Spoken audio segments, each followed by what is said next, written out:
Okay, buckle up, ladies and gentlemen. We're going to talk about stencils, decals, and material stamps today. What are the differences between them? Well, stencils are basically based on one color information you're trying to paint onto the actual object, and that includes, that's just like white or black or green, or whether that's like a roughness color of gray or white. It's basically one color tone of something. It could be a metallic-based stencil painting. It could be roughness painting.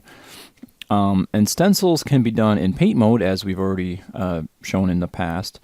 And then the projection mode, it will only work if you are painting the masks in this mode.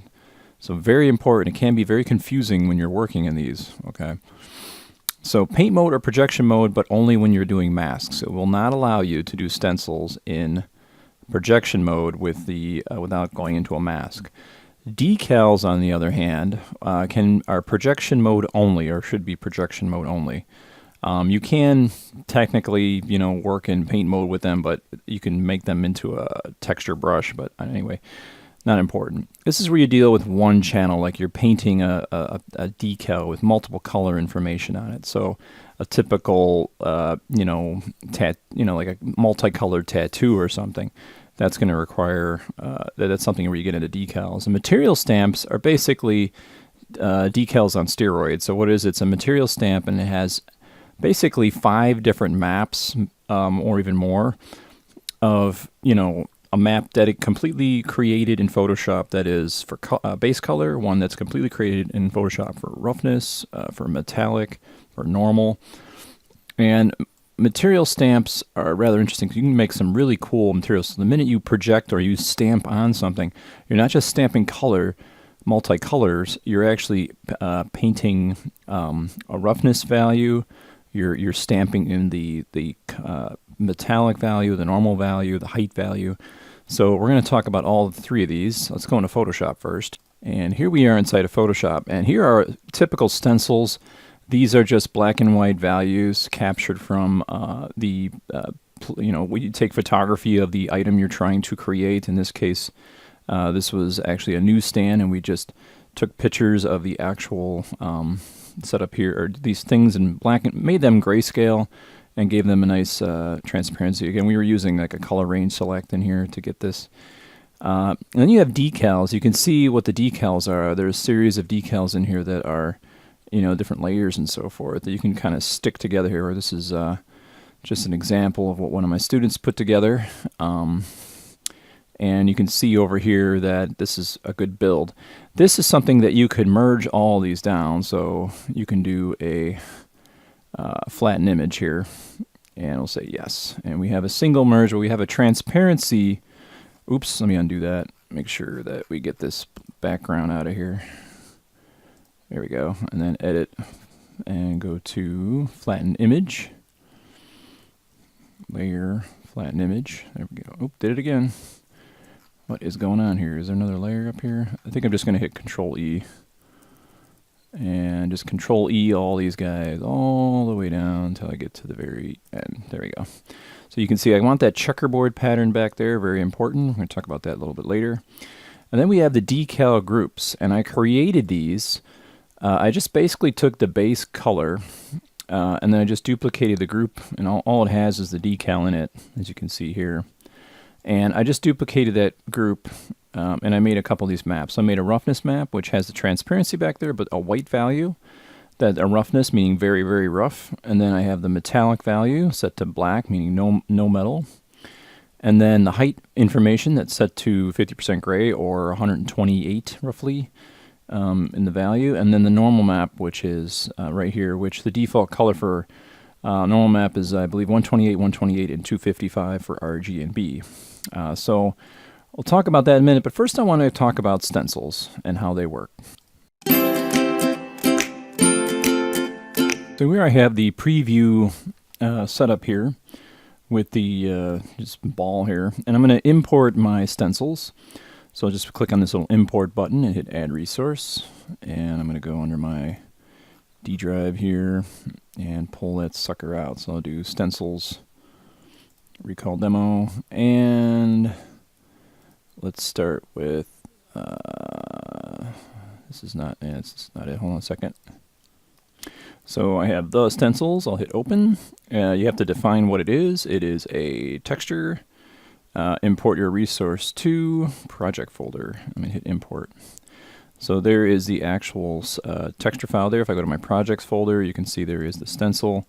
So anytime I'm painting in here, you can see if I just come in here and paint around, you have the option in your paintbrush strokes down here at the bottom. You have the stencil input. So I can drag the stencils in here and let go. And then your stencil palette shows up. If you hold down the letter S in here, you can see the hotkey information in the bottom left. So stencil zoom is S and right mouse button to drag out. And S and left mouse button to rotate. If you hold down shift, you can snap to 90-degree angles. And also there is, let's see what else we got here, snap pan, which is middle mouse button. So using the 3 buttons, you can get yourself to a nice stencil, and we can paint something. Now, what can you paint with a stencil? Well, usually you will add a layer. In this case, we already have just a single layer, not a base layer, but a single layer. And I currently have it set to an input with color information, height information. I will add a little bit of that. Roughness information I'll bring up really high. Metallic information I'll bring really low. And I'll leave normal. So I'm painting basically color, height, roughness, metallic, and normal. And I'll just go ahead and paint this. And sometimes you would prefer to paint this not in perspective mode, but you want to go in orthographic mode, so that way you're looking at a flatter surface here. So again, I'll bring my size down a little bit and just paint away like that. So you can see I got a nice color information here. Again, I can hold down S, move this around, hold down S and left mouse button and rotate this to a specific pattern here, and there we go. And I can go ahead and paint this across like this. All right, so I'm going to get out of stencil mode by hitting X on the stencil and taking a look at exactly what we painted on here. And there are times in here where you're actually going to inherit the height information, because height information is being added. So for instance, if I come over here to the height information of this layer, it's set to linear dot. So any bumpiness under here through height information is being added onto that. So for this layer, you can actually come over here and hit replace, and replace will replace that information for the height information that you paint. So I don't think I have any height information in here, as you can see, but I can hit the letter C to go through my different layers here. There's my height information, roughness information, metallic, and you can see normal information, so there's nothing going on there. So sometimes you can set this to replace, and then if you have normal information that you're painting over, you want to set this not to normal combined, but actually just to normal. And that way you're painting the normal data. So that way you don't get bumpiness in your letters. So how can you use this in other circumstances? Well, for instance, I can take this and delete this layer, and let's make a fill layer. Now a fill layer is set to the defaults here. Can I actually paint on a fill layer or do any stencil work? No, but I can actually add a mask to this, add a black mask, and now I can come in here and add a stencil, and I'm basically painting black and white values with the mask. So I can pull this into my stencil, and now I'm going to reveal what is behind this by painting the mask. So those are the two circumstances where you use stencil. Projection mode does not allow you to use stencil. So just be aware of that. I'm going to click out of the stencil mode now. And now we're going to talk about when we do with decals, because right now we're dealing with one color, but whether black and white for masks or one color in the regular layer here.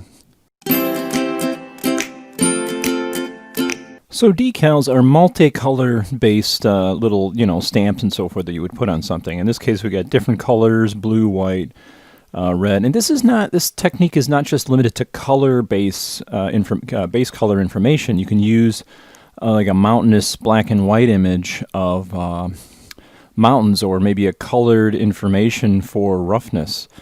There's a lot you can do with this. I'm just kind of mentioning it to you that it has to do with multiple colors. And that's when you can get into this. Let's jump in. So here we are back at our same example. I'm going to go ahead and import in that resource. So I'll add it in, and I'll use decals and hit open. And we have to define what this is. It's a texture. Where's it going? Project folder, import. So I go to my projects folder. There it is. It's got the nice transparency, obviously signified in that kind of light colored gray. And in this case, I will have to go to projection mode. So with projection mode in here, you can see that I have different options here, and I need to actually add a layer. So I'm going to add an actual layer, not a fill layer. And with that layer selected, you have the option for color, height, roughness, metallic, and normal. In this case, I'm going to just do one single option here, which is color, and I'll just drag my stencils in. Or I'm sorry, my decals. I always get those wrong. So just plug that into base color. And there we go. Now, because I'm in paint mode, I can actually come in here, and you can, if you want, use this to paint in base or with your paint mode, which you can do. I guess I had that mistaken. you can come in here and paint this data like so. But this is not a really robust way of doing things. So what I will do is show you what projection mode works. So here's projection mode. And projection mode, same thing again. I can take this base color information, drag it into base color here. And there we go. And if I hold down S and drag out, and I'll rotate this so that it's hold down Shift and S and left mouse button there, and I'll paint this in. Now, be aware I'm only painting color information, and I'm in projection mode. So if I come in here and paint this, voila, I have paint information. But be aware, if I go back to color mode for a minute here, and I'll take this out of here real quick. If you take a look, it's inherited the height information, the normal map information, the roughness information within there. So how can I kind of decide that? Well, I could go back into projection mode here and turn on height information, say I want the height to be this high when I paint it next. I can have my roughness information set pretty high. I can have my metallic information set to no metallic, and leave my normal information on. Now if I come in here and try to paint this, let me show you the problem with doing this, okay? If I paint this, take a look what happens. I'm painting a solid color with no masking for the transparency on this. So I'm going to pop back out of here and just show you what the heck happened. Okay, so what really happened here is, if you see, if I hit the letter C and go through here, it just painted a solid, whatever my paintbrush was. My color came out okay. You can see this is my base color. The height information just painted a brush. My roughness painted white. My metallic painted black. My normal just painted normal. So let me go ahead and hit M again. So there is a problem. Now that is where we decide to jump in and use material stamps.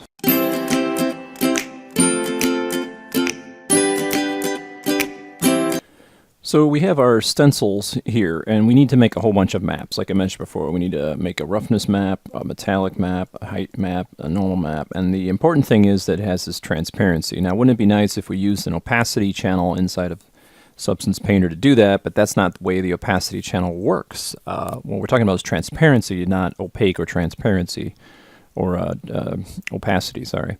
So I'm going to take all these guys right here and just delete them, and we're going to create this from scratch. So you obviously have your base color texture here, base color, and I'm just going to duplicate this, and I'll call this one roughness. Turn this one off. And this is pretty easy. I just go image, adjust, levels, and I just crush this baby to whatever direction I want to go. And let's take our output levels and bring this all the way to white and hit OK. So there is our roughness. All right, and now I can just do the same thing here. Take the roughness value, or just duplicate it. I'll call this my height map. All right, let's go with height map. And the height map, same thing again. We just go into levels, image, adjust levels, and I kind of give it a default color information here. So you can see if I take this and dial either. In this case, it's the output weight here, and I'm going to put this to somewhere like 128, which is the midpoint between 255, right? So I'll put this to 128, and hit OK. So there's our height information. And then I will duplicate this again, call this my metalness, right?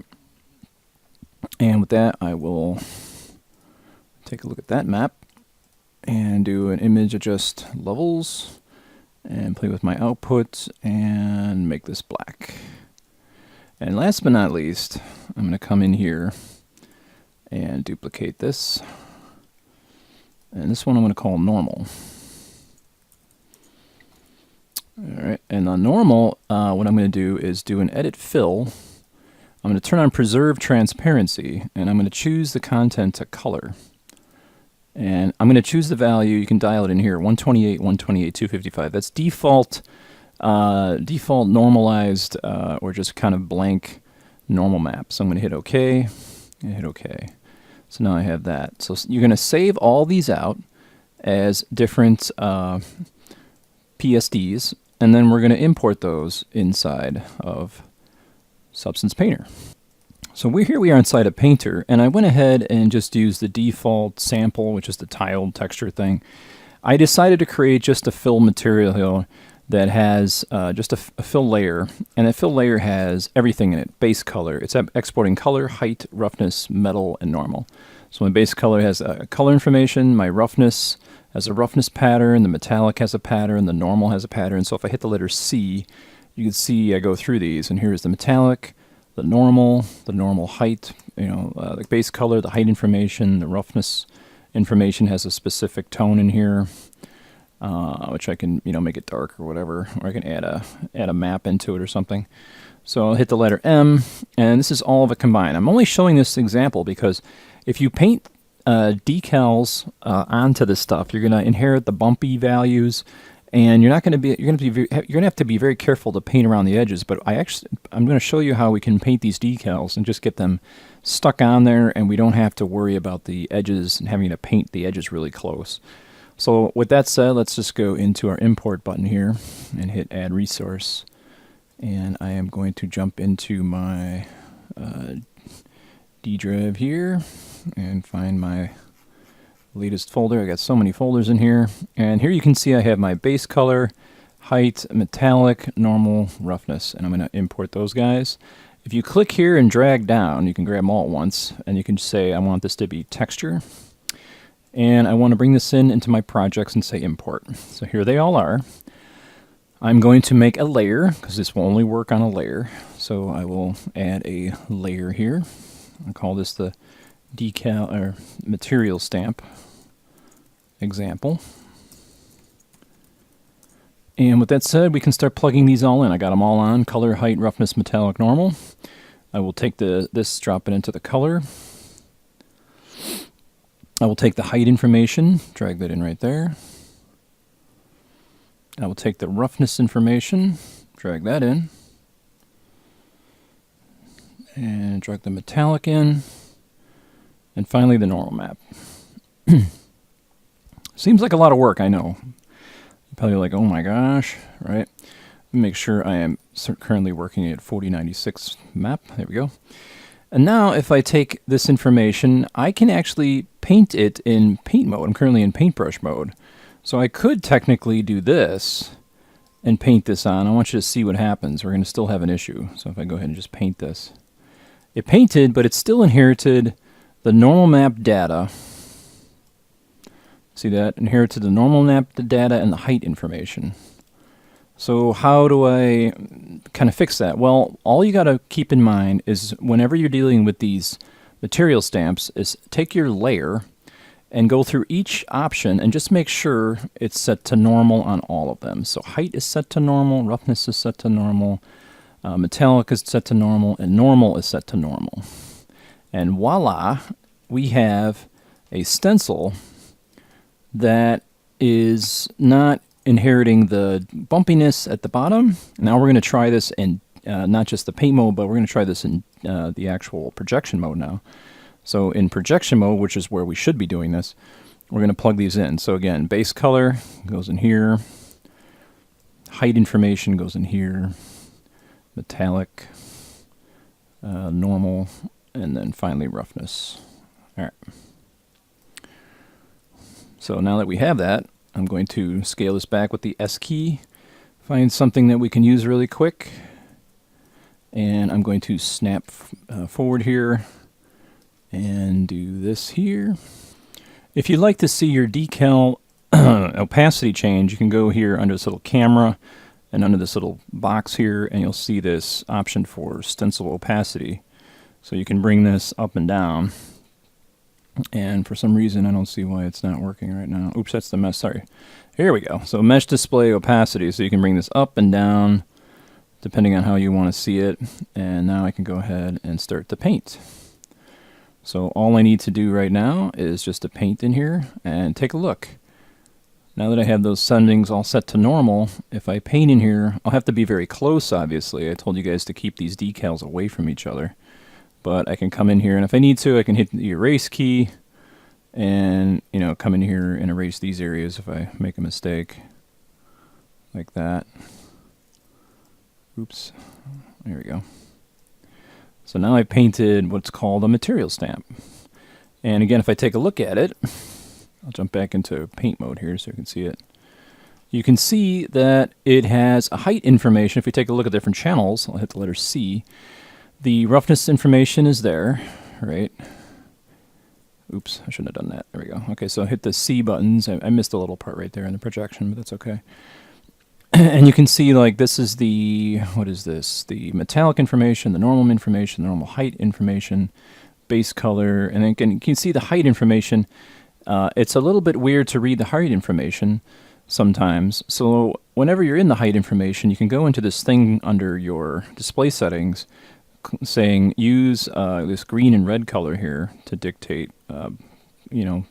black or green and red values. So you can see you can scale it to HDRI if you wish. But what this means is green values, as I can hover, is positive values going up. Red is values going down.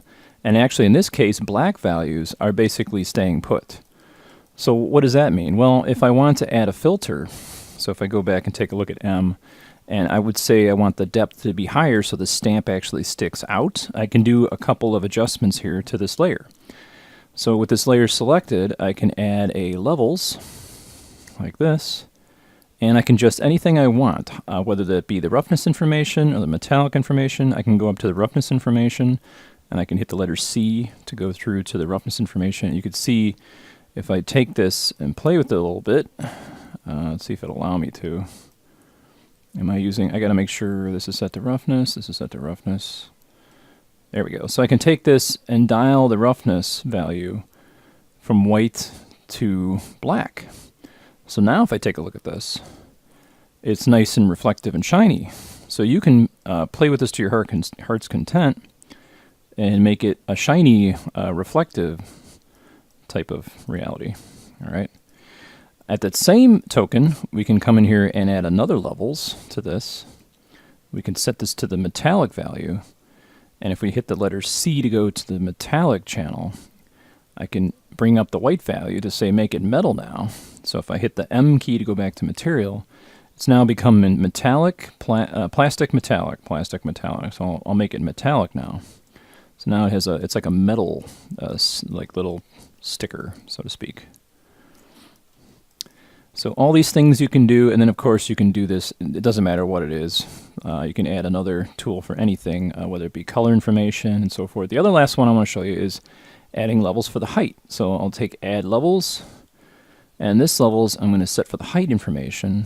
And again, if I hit the letter C and go to that height information, which I have with the default setting on to show positive and negative values, sometimes it's hard to read, is if I come into the layer itself and start to play with this, you see now I'm pushing this green value up, and that means that it's going into the positive information. So if I hit the letter M, you can see the sticker now is no longer kind of embedded in, but it's actually sticking out a little bit. See that? It's like floating above. So, and same token, I can go the opposite way, and now it's actually buried. Believe it or not, it's actually kind of buried in here. Again, I could see this by hitting the letter C again and getting to the height information. And I think I have a hard time, there it is, I got to do the mid-tone here, and now it's actually going downward. Again, red is going under. you can see as I kind of mess with this, it's kind of pushing down now. So that's pushing down. That's bringing it up. So again, you get all these different really cool things. The last thing I would like you guys to note is the fact that in Photoshop, you can make your own in here. So besides coming in here and saying, well, you know, what if, for instance, I wanted to have, you know, if I kind of look at this here, maybe I want in this specific layer here, just go ahead and copy it, right? And bring this into my metalness option, right? And I'll paste it. And let's make sure I get in here and paste it here. Oops. Make sure I got this. Let me make sure I got the right layer on here. And go back to base color here. And make sure that's selected and copy it and go to metal. Take a look in there, paste it. I can actually adjust the levels of this decal. Let's see if I can kind of crush the values a little bit here. Crush the values to white. Probably desaturate the image. And now I have information in here that, just hue, saturation, bring that down. I now have something that I could save out, and then when I actually paint this, the white letters will be metallic, and these here will be not metallic. So the same thing can be done for information and height information. If you want the letters to actually stick out or come out, I could actually come over here to this here, copy, just duplicate the layer, I guess, and drop it into my height information. And now I can take this and set the compositing mode to addition. So I will do linear dodge add, and that means the letters will actually push out and everything else will stay the same. This area here in white will push out. So lots of things you can do in here. And same thing for the roughness as well. You can make adjustment to the roughness. So that becomes what's called a material stamp. I hope that explains everything for you. And it's a bit confusing, but I prefer to kind of throw everything at you so you know what your abilities are. So thank you.